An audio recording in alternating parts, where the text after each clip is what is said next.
All right, here now with not a mock draft, but a mock draft reaction, reacting to Daniel Jeremiah, one of the more respected people in the NFL media, who works for NFL.com. He has a mock draft. This one about a month old, so I'm sure there have been some revisions since then, but still could be a fun video, get a discussion going. And I haven't really looked at many mock drafts at all. I'm going to look at a few for make a few videos like this. So those are pretty much the only mock drafts I'm going to look at least until I've made these videos. So, yeah, without further ado, let's get into Daniel Jeremiah's mock draft.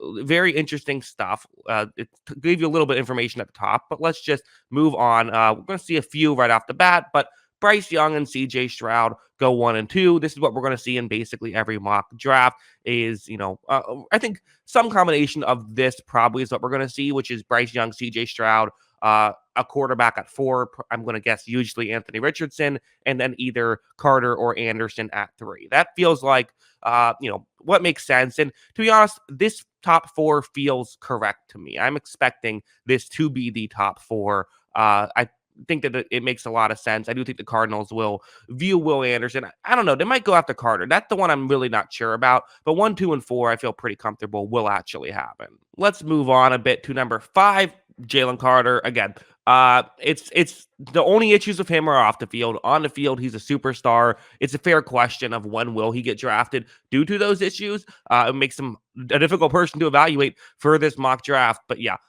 very fascinating stuff there. The Detroit Lions getting Devin Witherspoon, which is a take that, again, a lot of people are starting to have now. It's very fascinating because he isn't the best athlete at the cornerback position, but he's still a good athlete and definitely is someone who just moves very well and has elite potential. Corners are a bit tricky just because, very fluky, but the position is so important that to me it's worth it. I would agree with this pick if they do it.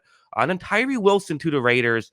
Listen, I'm not someone who says, well, they are edge isn't their biggest issue. So, why would they go after an edge rusher? First off, they can use an edge. I'm not sure Chandler Jones should prevent them from drafting an edge rusher, especially such a developmental guy like Tyree Wilson. So I actually wouldn't hate this fit. I'm just not a huge Tyree Wilson fan. I just don't love. I don't think his production matches being picked 7th overall. I think first rounder absolutely, but a bit high for me. But I'm the exception there, so I'm sure Raiders fans would be happy with Tyree Wilson. Christian Gonzalez to the Falcons at 8, absolutely. I would have no issue with that. Again, is edge their biggest issue? Because they do have Casey Hayward Jr., who isn't coming off of his best season, but at the same time, corners, they're up and down. But get another young guy in the room, totally get it. Make that corner room as good as you possibly can. Then we have the Bears going with Peter Skoronski, who, again, totally get it. Someone who can be an offensive lineman, help out Justin Fields. Are they going to help out the defense at any point? I don't know, but not with this pick. They're going offensive lineman. Then the Eagles. So this would be a bit of a reach for me. Lucas Van Ness is not someone I think is worth a top 10 pick. Again, it does some nice things for sure, but just doesn't I don't think his production matches his athleticism, if that makes sense. His athleticism is very real. It's very much there, but his production isn't. And that's what would concern me. And when I say production, really what I tend to mean is pass rush win rate in PFF grades, whether it's run grade or pass rush grade. Those tend to be the best ways you can it's the best way you can tell if a player is going to be successful at the next level. If you have a good PFF grade in college, tend to be good in the NFL. It's just what the numbers say. I base my viewpoint on what the numbers say, and the numbers do say that he maybe not a top 10 pick, maybe not a first rounder if we're being honest. But okay, some people disagree. That's fine. Titans going with Jackson Smith and Jigba. They could use a receiver for sure. He's not my number 1 receiver, but he is still, I think he's my number 2 receiver. So I like him a lot. Totally get why you'd spend an 11th pick on him. Bit of a tad of a reach for me again, but wide receiver position is so valuable. I'm not going to hate on it too much to reach at 11. Reach, in my opinion, and this isn't a reach for most people. Number 12, Miles Murphy. This would be another one that, part of it is I don't love this draft class in general, but he's an edge rusher who, the way he shouldn't be able to move the way he does at his size. Very interesting prospect, but I just don't know if I can. I haven't fallen in love with Miles Murphy. Again, not a guy with a ton of production. So pick 12 would be high for me, especially because, I think a lot of Texans fans would want you to help out Bryce Young in that scenario. I don't know how much Miles Murphy would help them out with pick 12. I wouldn't love that pick, although I could see it happening. Number 13, Nolan Smith, who, again, a lot of edge rushers going here early on. Uh, I like Nolan Smith. I do. I think that he is probably a top 20 or at least fringe top 20 prospect. So a tad of a reach, but nothing crazy. And, I get the logic behind it. The Jets will likely lose Bryce Huff after next season, and Carl Lawson is a potential salary cap casualty. So, and plus, what Jeremiah doesn't say, but another defense to it is, something I always bring up is you don't just have two edge rushers play in an NFL season. You have a bunch of guys play. He'll probably still get 500 snaps in that system. That there's value in that. Would not hate this pick, but I think there's maybe better players on the board personally. Okay, this is one that I would hate, but you know me. If you know me, you know I would hate it. Getting a running back at 14. The Patriots don't think like every other franchise. I believe they could see Robinson as a valuable addition instead of a player at a non-premium position. It's not. You're not wrong there, Daniel. You're really not. I get it. But it's just, I don't know. It's not a need, which you shouldn't draft a running back based on need because they fall off a cliff so quickly. But still, you're just not.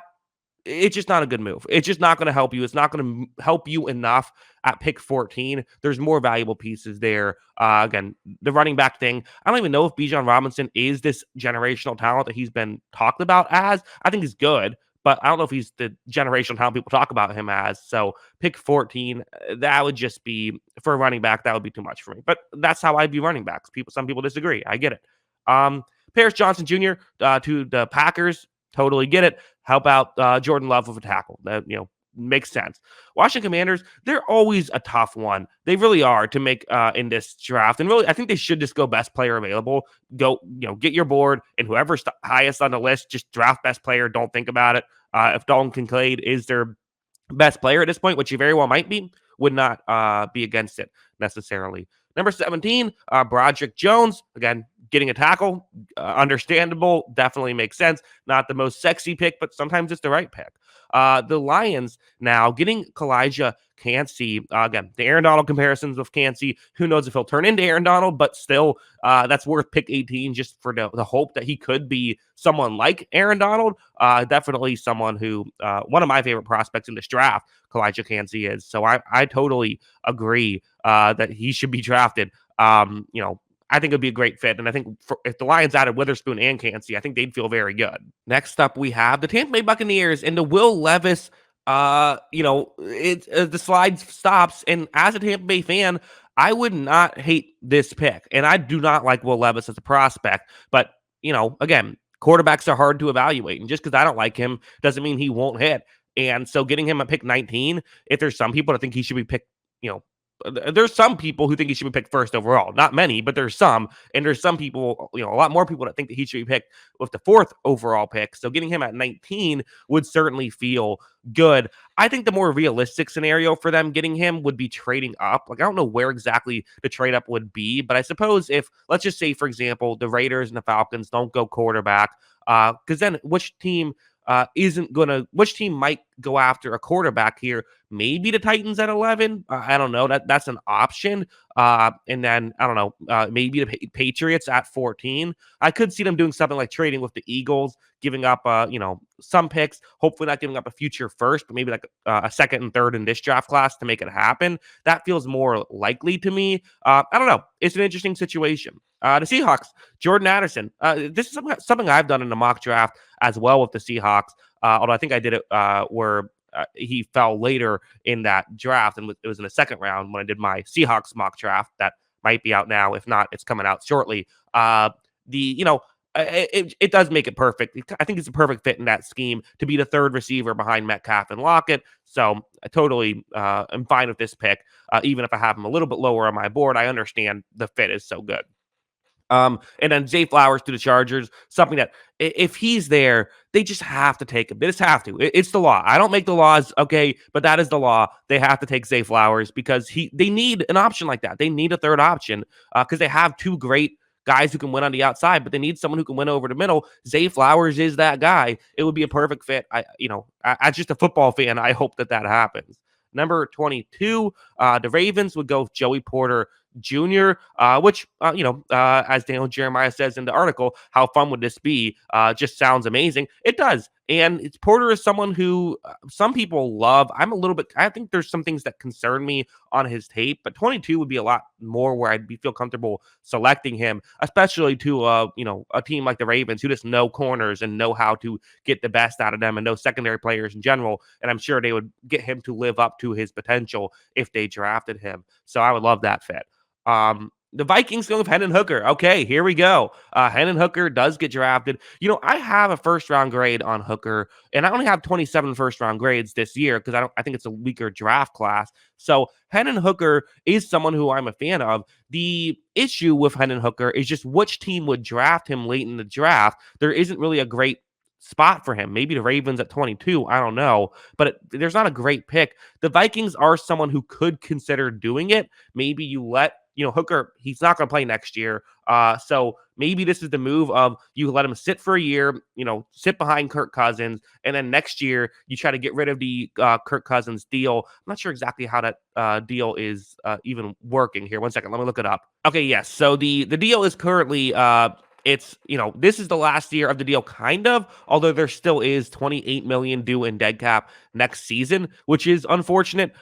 So you got to deal with that. And there's actually a little bit of a cap hit all the way through 2027 that you're going to pay him some money. So that's not ideal. But maybe the idea is, okay, he does that for 2 years. And then the third year, that's when Hooker is now the starter. And you get 2 years of not having to pay a quarterback any big money. There's some logic behind it. Would I do it? I don't know. But for a team like the Vikings, there definitely is some logic behind it. Deontay Banks for the Jaguars. Again, not a pressing need. The Jaguars have a ton of young, talented secondary players. But again, if you can get another good corner, get another good corner. I don't care about need as much as other people do. So sure, totally makes sense to me. Giants, Joe Tippmann, really, I didn't realize people were viewing him as a potential first rounder. That feels very high for me. In fact, I would hate this pick, quite frankly. This would be up there with like the Cole Strange pick for me. Not saying he's quite, again, I think in the second round, sure, I get it. I think he could be a solid player. He's someone who, in one of my mock drafts, when I did an individual team mock draft, I did draft him in day 2. I forget if it was in the second or the third, but to me, that feels a lot more right, especially when, the Giants just have so many needs. I think getting in, a player who could be a solid interior offensive lineman, that doesn't feel like great value for me personally. Mazi Smith to the Cowboys. Sure, I get this. Listen, I like Mazi Smith a lot, and the Cowboys could be a good fit. So yeah, absolutely fan of that one. I would love this pick if this happened to the Bills. This is a dream scenario for the Bills. Quentin Johnson's a very controversial prospect. Some people think he's going to be a bust. I have him as my favorite wide receiver. So I think he's the one guy who I feel like I can see consistently winning on the outside. Now, they have Diggs and Davis. They don't necessarily need a guy who can do that, but you know what? Why not go after someone who can be great? Davis can play some slot. Diggs can play some slot. And I think Johnson can even play some slot. And just kind of have him rotate out that way. Just get the best receiver on the board and the best player on the board at pick 27. This would be incredible if the Bills could pull it off. Will it happen? I think he'll go earlier. Receivers tend to go early. But if it did happen, Bills fans should be ecstatic. Number 28, okay, I get it. Bengals going after an offensive lineman. Sure. Totally makes sense. Then we have the Saints getting Michael Mayer here. Interestingly enough, again, I get it. Get another weapon for Carr, sure. Then we have interesting. So Felix and Duke Uzama is a guy who part of me hopes he doesn't work out in the NFL just because that's a tough name to say. Sorry, rooting against the tough names to succeed. I apologize. No, maybe he'll work out, maybe he won't. I don't know. Listen. Eagles, they love their defensive linemen. So, I'm trying to remember who he had him drafting early on. Lucas Van Ness. I don't know if this is going to happen. Listen, I get it. The Eagles love their defensive linemen. They love their edge rushers. Are they going to double down on a defensive lineman who I think this would be a reach as well for him? I doubt it. But we'll see. Again, who knows with this stuff, right? I can't say definitively no. Chiefs getting Will McDonald, the fourth, who is, again, someone who some people really like. It's a position of need. I do think there's some more talented players that went undrafted in the first round here that I would have taken, but still, I can understand the logic. So, hey, very good mock draft. Good job, Daniel Jeremiah. Definitely a fan of this mock draft. Thought you did, had a lot of interesting things here in this one. I'm saying it like he's watching this video. I'm going to guess he's not, but I'm just saying I think this is very well done. Totally understood the logic behind every single pick, even if I don't agree with it. At the end of the day, I'm not going to get mad at someone for making a mock draft. That's not my mock draft. If I want to, want that to happen, I'll just make my own mock draft, which I did. It's someone else's opinion, and I totally get the logic behind a lot of these picks. And it'll be interesting to see how much of them actually come true. But yeah, that's what I think. What do you guys think? Let me know in the comments below. Always love hearing from you. And of course, as always, thanks for watching.